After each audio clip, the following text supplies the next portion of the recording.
Untuk pertumbuhan ekonomi 2026 sesuai perkiraan kami adalah 5,33%. Ini kami sudah mempertimbangkan penurunan ekonomi global.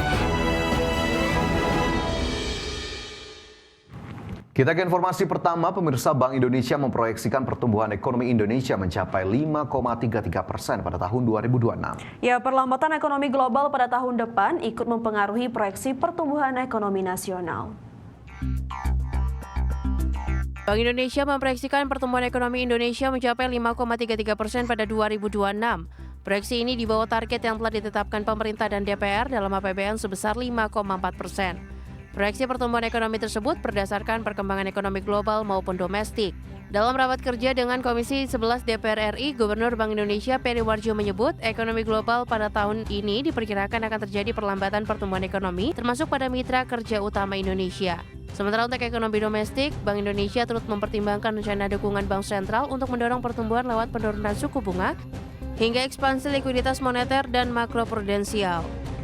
Untuk pertumbuhan ekonomi 2026 sesuai perkiraan kami adalah 5,33%. Ini kami sudah mempertimbangkan penurunan ekonomi global termasuk mitra kerja utama, demikian juga mempertimbangkan langkah-langkah dukungan Bank Indonesia untuk mendorong pertumbuhan ekonomi dengan penurunan suku bunga yang kami masih melihat ke depan masih ruang penurunan suku bunga.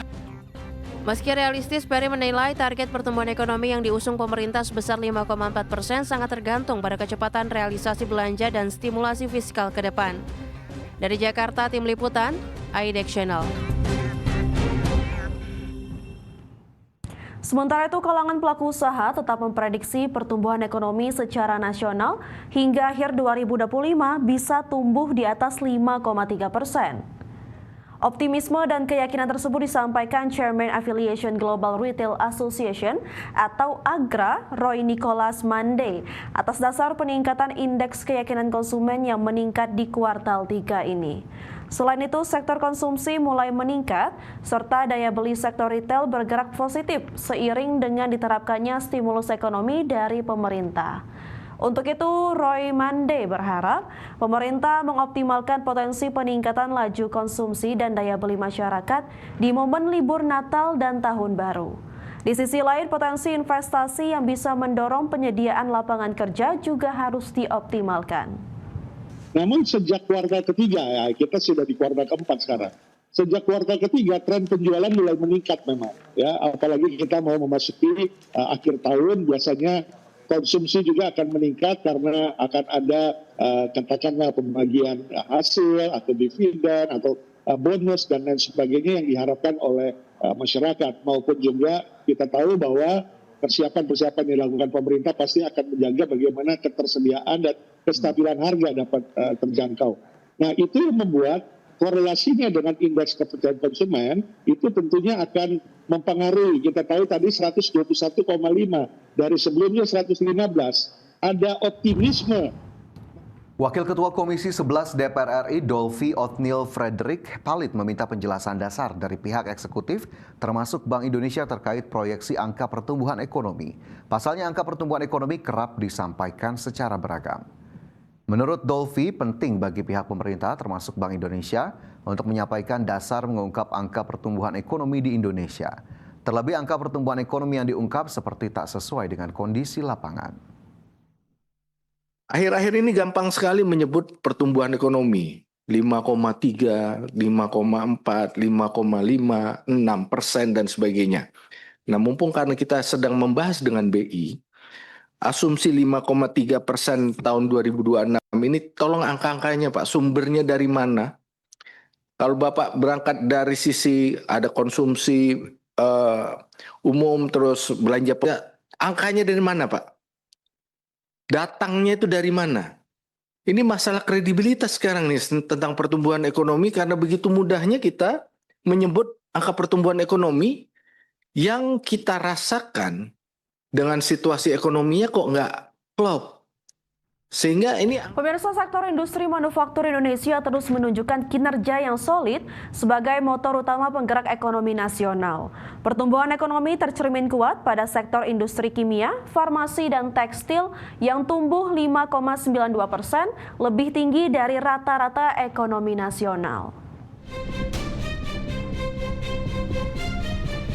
Dalam acara pameran Indonesia Pharmaceutical and Cosmetic for Sustainability di Jakarta, tercatat sektor industri kimia, farmasi, dan tekstil atau IKFT tumbuh 5,92%, lebih tinggi dari rata-rata ekonomi nasional.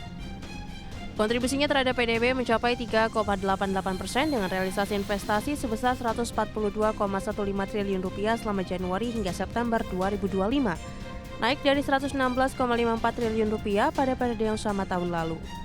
Menteri Perindustrian Agus Gumiwang Kartasasmita menegaskan sektor industri kimia, farmasi, dan obat tradisional tumbuh paling tinggi, yakni 11,65% dengan investasi mencapai 65,9 triliun rupiah dengan nilai ekspor mencapai 15,22 miliar dolar Amerika.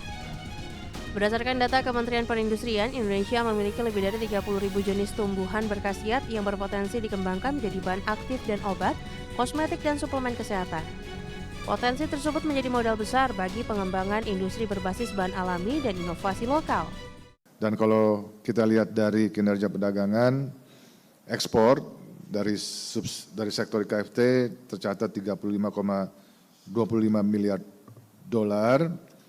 Dan pada periode yang sama, sektor industri kimia, farmasi, dan obat tradisional tercatat tumbuh double digit, ya, sebesar 11,65% dengan kontribusi 1,87% terhadap PDB, dan investasi di sektor farmasi dan obat tradisional tercatat 65,9 triliun rupiah dengan nilai ekspor lumayan baik 15,22 miliar dolar.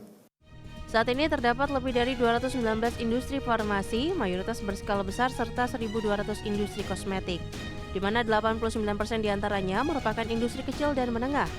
Menperin Agus Gumiwang menegaskan dengan populasi muslim terbesar di dunia, Indonesia memiliki potensi besar untuk menjadi pusat industri sektor kosmetik dan obat halal global atau Global Halal Hub yang mandiri, inklusif, dan berkelanjutan. Dari Jakarta, Tim Liputan, IDEX Channel. Kementerian Investasi mencatat jumlah nomor induk berusaha yang diterbitkan lewat sistem online single submission meningkat menjadi 14 juta NIB dalam 1 tahun terakhir. Ya, Kementerian memastikan penerapan peraturan pemerintah nomor 28 tahun 2025 akan memberikan kepastian waktu dan kemudahan berusaha bagi pelaku usaha. Kementerian Investasi mencatat dalam setahun terakhir jumlah nomor induk berusaha yang diterbitkan lewat sistem online single submission meningkat dari 10,6 juta menjadi 14 juta NIB. Peningkatan jumlah pelaku usaha terdaftar menunjukkan semakin kuatnya kepercayaan masyarakat terhadap sistem perizinan berusaha yang transparan dan terintegrasi. Wakil Menteri Investasi Todo Tua Pasaribu memastikan pemerintah terus berupaya memperbaiki ekosistem investasi melalui penerapan peraturan pemerintah nomor 28 tahun 2025 yang mengatur service level agreement bagi perizinan berusaha. Regulasi itu memperkuat penerapan prinsip fiktif positif, yakni mekanisme pemberian izin atau sertifikat standar secara otomatis apabila jangka penerbitan telah terlampaui. Ketentuan ini bertujuan untuk memberikan kepastian waktu dan kemudahan berusaha bagi pelaku usaha. Apa itu fiktif positif? Konteksnya sederhananya adalah memberikan kepastian waktu terhadap proses pelayanan perizinan. Jadi dunia usaha itu, pelaku usaha itu datang di negara kita, ngurus izin, itu selalu dibilang berapa lama ngurus izin? Berapa lama? Ini kan susah. Nah, ini kita bikin namanya fiktif positif. Sepanjang Januari hingga September 2025, realisasi investasi mencapai 1.434,3 triliun rupiah, naik 13,7% secara tahunan atau sebesar 75,3% dari target 2025 yang mencapai 1.905,6 triliun rupiah. Dari Jakarta, Tim Liputan, IDEX Channel.